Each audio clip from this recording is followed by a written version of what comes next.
কিন্তু এই যে মেয়ে, তুমি যে 8-10টা ছেলের সাথে জেনা করেছো, তোমার ইজ্জতের কি হবে? তোমার যে সতীত্ব তুমি নষ্ট করেছো। তুমি তো বিয়ের পর কোনো ঘরে গেলে সে হাজবেন্ডও বুঝতে পারবে তুমি আর সতী সাদী নও। তখন তোমার কি হবে? আর এটা যে এত ভয়াবহ মহামারী আকার ধারণ করেছে না, অনেক ক্ষেত্রে দেখা যায় স্বামী অফিসে যাওয়ার সাথে সাথেই বয়ফ্রেন্ড বাসায় হাজির। এই যে বাক্সে বাক্সে বন্দি জীবন বললাম, বাক্সে বাক্সে বন্দি ফ্ল্যাটের ভিতরে তো ঢুকলে আর বোঝা যায় না ভিতরে কি হচ্ছে। কত ফ্ল্যাটে যে জেনা হয় এখন এই শহরে, আল্লাহ ভালো জানে। এই ফ্ল্যাটের প্রত্যেকটা ইঞ্চি ইঞ্চি মাটি আল্লাহর কাছে সাক্ষী দিবে। যেখানে যে মাটিতে বসে অবিবাহিত যুবক যুবতী জেনা করেছে আর বিবাহিত যুবক যুবতীরা এবং এই স্বামী স্ত্রীরা জেনা করেছে, এর ইঞ্চি ইঞ্চি মাটি আল্লাহর কাছে কথা বলবে। এর ইঞ্চি ইঞ্চি মাটি আল্লাহর সামনে কথা বলবে। ইয়াউমাইযিন তুহাদ্দিসু আখবারাহা, সেদিন তুহাদ্দিসু আখবারাহা, জমিন তার খবর বলবে আল্লাহর কাছে। জমিনের কোথায় কোন পাপ হয়েছে সব বলে দিবে। এই জমিনে এখানে দাঁড়িয়ে জেনা করেছে, ওইখানে দাঁড়িয়ে মদ খেয়েছে, ওইখানে কাউকে খুন করেছে, জমিন বলে দিবে। একটা কথা এখানে মাঝখানে বলে দেই, যারা অবিবাহিত যুবক যুবতী আছো, এই লেকচার তোমরা যারা শুনছো, তোমাদের মধ্যে কেউ যদি জেনা করে থাকো, অবিবাহিতর কথা বলছি, তোমাদের কাঁধের মধ্যে এখন 100 বেত্রাঘাতের শাস্তি ঝুলে আছে। সূরা নূরের 1 থেকে 3 নম্বর আয়াত পড়ে দেখবে, অবিবাহিত যুবক যুবতী যদি জেনা করে তাদের শাস্তি হচ্ছে 100 বেত্রাঘাত, তাও জনসমক্ষে, এবং এক বছরের জন্য নির্বাসন। এই বিধানগুলো যদি পৃথিবীর কোনো দেশেও না থাকে, আসমানে আছে। মরার সাথে সাথেই এই বিধান কার্যকর হবে ইনশাআল্লাহ। বাঁচার মধ্যে কি একটাই উপায় আছে। এই লেকচার কানে চলে গেছে, অনতিবিলম্বে ওযু করবে। ওযু করে খালেসভাবে রাতের শেষ রাতে জায়নামাজ বিছাবে। জায়নামাজ বিছিয়ে আল্লাহর সামনে দাঁড়িয়ে 2 রাকাত নামাজ পড়বে। পড়ে নিজের পাপের কথা স্মরণ করে চোখ দিয়ে দরদর করে পানি ফেলে দিবে। আল্লাহকে সেজদায় গিয়ে বলবে, আল্লাহ আমি জেনা করেছি, আমাকে মাফ করে দাও। আমার এই পাপের কথা কেউ জানে না, তুমি জানো, মাফ করে দাও। এই মাফ নেওয়ার পরে আবার ওই যার সাথে করেছেন ওর সাথে আবার লিঙ্ক আপ করার চেষ্টা করেন না। আসো আমরা জেনা করেছিলাম, আসো বিয়ে করে নেই, এটা সলিউশন না। জেনা করেছেন, আগে তওবা করে ফিরে আসতে হবে, তারপরে পুরো জীবন ইসলামিক লাইফ লিড করতে হবে। আল্লাহ যদি দেখেন যে হ্যাঁ আপনি ঠিকঠাক তওবা করে আল্লাহর কথা চলছেন, আল্লাহ তখন আপনাকে নেককার স্ত্রী দিবে ইনশাআল্লাহ। এই একমাত্র রাস্তা যুবকদের জন্য এবং যুবতীদের জন্যও। যুবকরা না হলে পার পেয়ে যেতে পারে, কারণ একটা কথা সমাজে প্রচলিত আছে না, যে ছেলে মানুষের ইজ্জত তো সহজে যায় না, গোপন হয়ে গেছে, কেউ জানে না, আল্লাহ মাফ করে দিয়েছেন, সে হয়তো পার পেয়ে গেল। কিন্তু এই যে মেয়ে, তুমি যে 8-10টা ছেলের সাথে জেনা করেছো, তোমার ইজ্জতের কি হবে? তোমার যে সতীত্ব তুমি নষ্ট করেছো। তুমি তো বিয়ের পর কোনো ঘরে গেলে সে হাজবেন্ডও বুঝতে পারবে তুমি আর সতী সাদী নও। তখন তোমার কি হবে?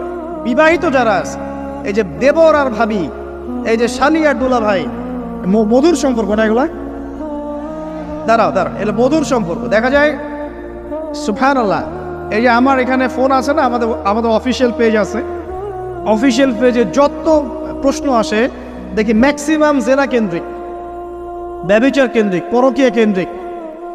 একজন প্রশ্ন করেছে যে দুলা ভাইয়ের চরিত্র এত খারাপ ছিল, আর ওই মেয়ের বয়স তখন কম ছিল, 13 বছর বয়স। 13 বছর বয়সের মেয়ের দিকে সে চোখ দিয়েছে। যাকে বিয়ে করেছে তার সাথে তো সম্পর্ক আছেই, ওর সাথে তো সম্পর্ক আছেই। তারপরে আপনার শালীর সাথে সম্পর্ক।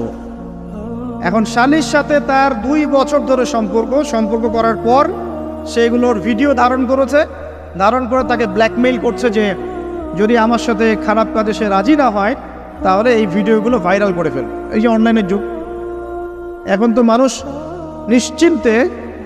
নিশ্চিন্তে মানুষ যে একটা প্রাইভেট লাইফ লিড করবে সেটাও করতে পারে না।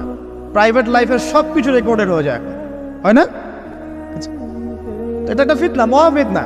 এখন সে রেকর্ড করেছে, এইভাবে ব্ল্যাকমেইল করে এই শালীর সতীত্ব নষ্ট করলো। 1 বছর 2 বছর না, 3 বছর ধরে। এখন এই মেয়ে প্রশ্ন করছে পেজের মধ্যে যে এখন তার মানসিক অবস্থা এতই খারাপ, সে জিজ্ঞাসা করছে আমি যদি আত্মহত্যা করি তাহলে আমার পাপ হবে কিনা। এই মেয়েটা যদি আপনার বোন হতো কি করতেন? আল্লাহ না করুক এই মেয়ে যদি কারো মেয়ে হতো তাহলে কি করতেন আপনি? আপনার কাছের কেউ হলে আপনি কি করতেন? এখানে ওই শাস্তিটা না বলে সামনে যেতে পারছি না। শোনেন, যারা বিবাহিত ব্যক্তি হওয়ার পরেও পরকীয়া করেছেন, বিবাহ করার পরেও পরকীয়ার পাপে লিপ্ত ছিলেন বা এখনো আছেন, জেনে হোক না জেনে হোক করেছেন, অথবা এটা জেনে করেছেন যেটা একটা খারাপ কাজ, তারপরেও করেছেন। রাসূলুল্লাহ সাল্লাল্লাহু আলাইহি ওয়াসাল্লামের হাদিস এবং আল্লাহ পাকের কালাম অনুযায়ী তাদের শাস্তি হচ্ছে কোমর পর্যন্ত মাটিতে পুঁতে ফেলে পাথর নিক্ষেপ করে রজম করে হত্যা করা।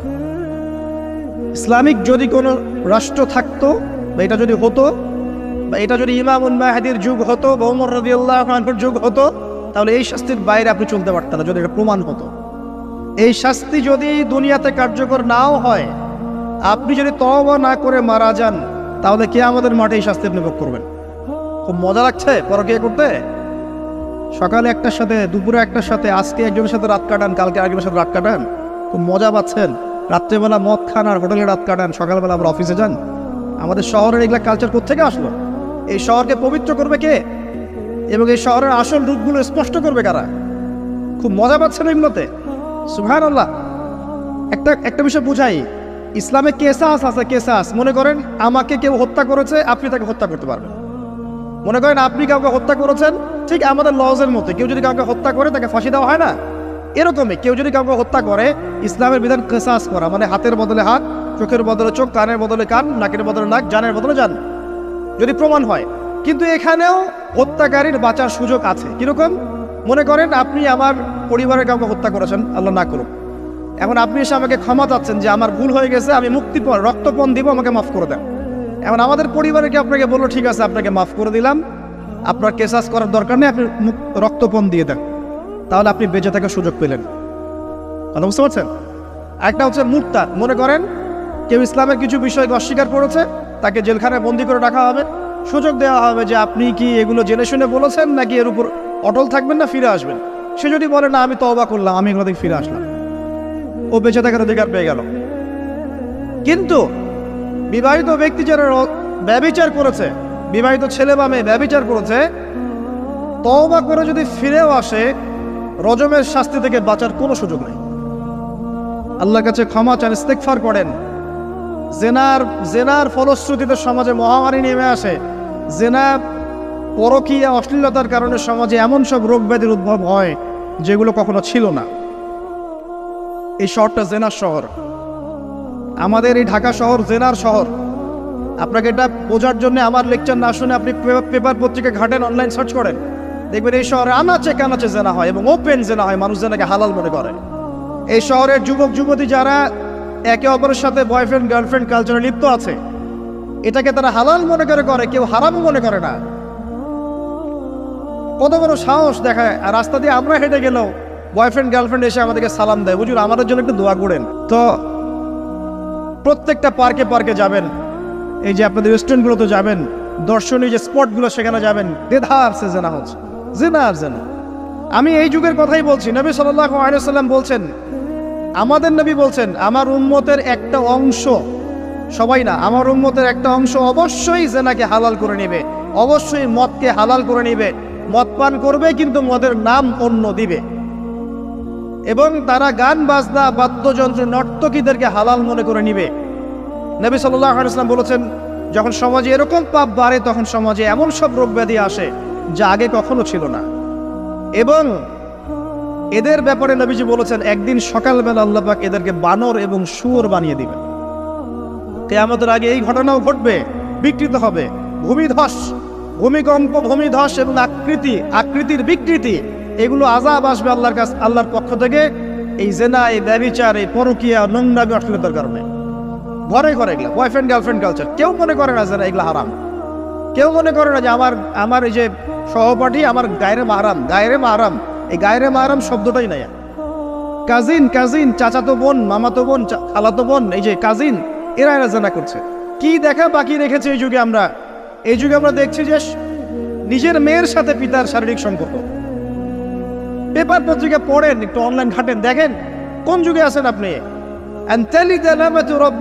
সমাজের ন্যায় অন্যায় হক বাতিলের মানদণ্ডই উল্টে যাবে। মানুষ ন্যায়কে অন্যায় মনে করবে, অন্যায়গুলোকে ন্যায় মনে করে নিবে। কোনো মানদণ্ড নাই।